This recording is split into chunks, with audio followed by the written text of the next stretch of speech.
Good morning, students. Welcome to our online classes. So, dear students, yesterday we were dealing about the crop production and management. So, in the crop production and management, different agricultural practices we were dealing. That is the preparation of the soil, which we had read in detail in the last class. So, in the preparation of the soil, one of the most important is in order to remove the crumbs of the soil and also to level the soil so that it facilitates in the proper irrigation as well as sowing and cultivating the crop. So, in the agricultural plowing, the different equipments that will be used in the agricultural fields are plow, hoe and tractor-driven cultivator. So, these are the very three important equipments. So, based on that modernization and also changes that has taken place tremendously in the field of agriculture, the different agricultural equipments also it has taken its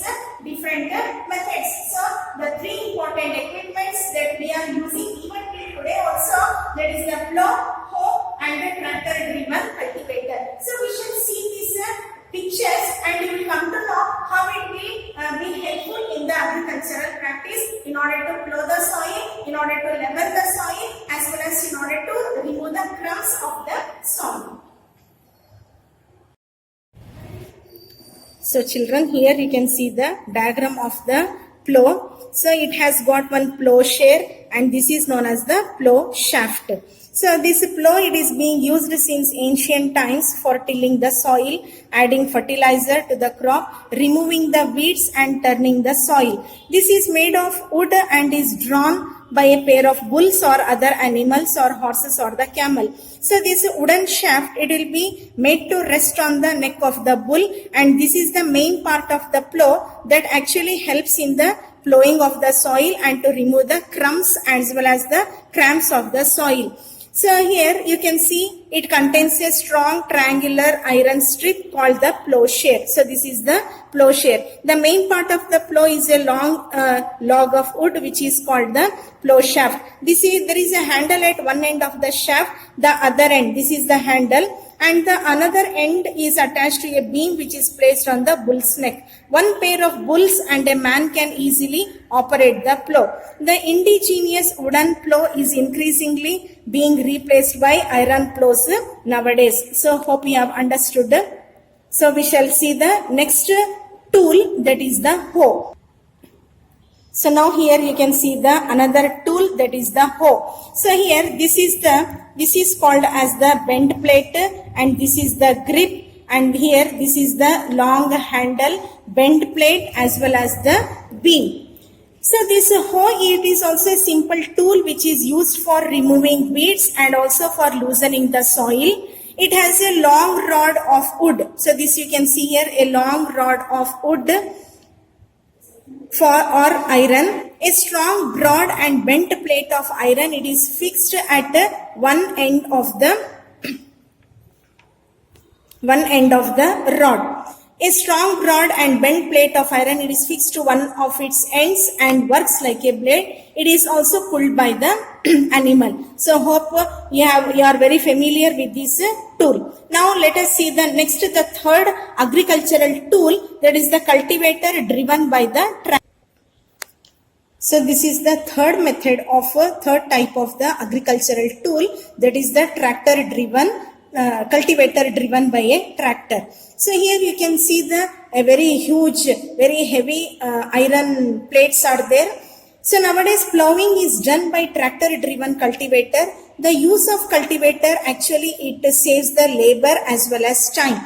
But before this, the two tools what we have seen, that is the hoe and the plow, very manual work should be done, and but here this tractor driven plow, it is not so laborious because it is driven by the tractor, hence it is very easily and a very large area can be covered within a short duration. This is the most advantage of the tractor driven cultivator driven by a tractor over the hoe and the plow. So hope the three tools that are used in the agricultural practices you have understood.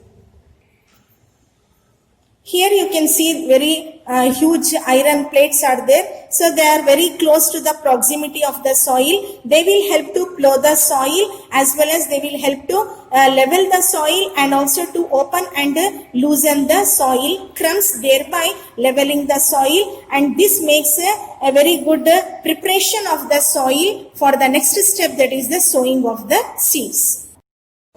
So dear students, you have understood now the agricultural tools that are used in the agricultural practices.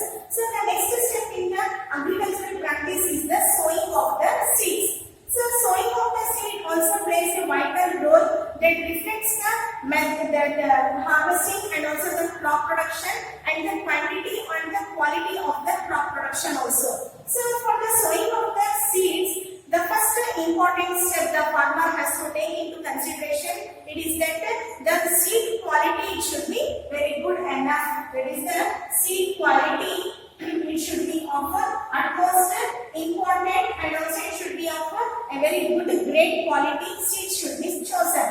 So after choosing the seed, it should be ensured enough that the seeds are disease resistant and healthy enough, and also its crop production, it should be very good enough.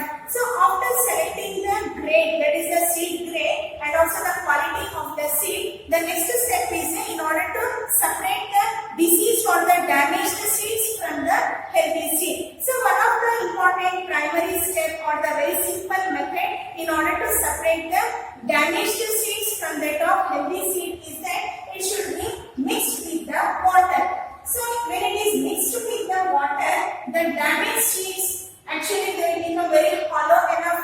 So when they become hollow, they will float on the top of the water or in any vessel which we have taken, so that the damaged seeds we can take off, and the heavy seed which are actually good enough, it will settle at the bottom of the container. So like this, they can separate the damaged seeds from that of the healthy seed, and only the healthy seeds can be collected, and then they can go for the sowing.